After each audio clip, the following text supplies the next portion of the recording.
ভোজ্য তেলের লিটারে বাড়ল 4 টাকা। বোতলজাত তেল 199 ও খোলা তেলের দাম নির্ধারণ করা হয়েছে 179 টাকা। বুধবার বিকেলে বাণিজ্য মন্ত্রণালয়ের সংবাদ ব্রিফিংয়ে এই কথা জানান বাণিজ্য মন্ত্রী খন্দকার আব্দুল মুক্তাদির। তিনি জানান, আজ থেকেই নতুন এই দর কার্যকর হচ্ছে। বিশ্ববাজারে দাম বাড়ায় এই সিদ্ধান্ত নিতে হয়েছে।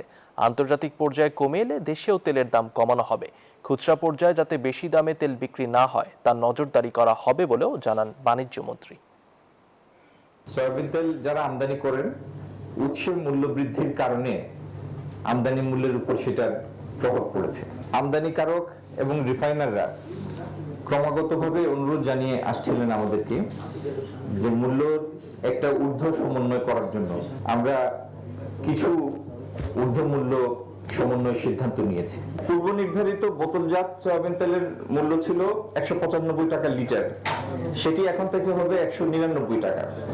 আর একইভাবে লুজ সয়াবিনের সাথেও সমপরিমাণ যোগ হবে লিটার প্রতি।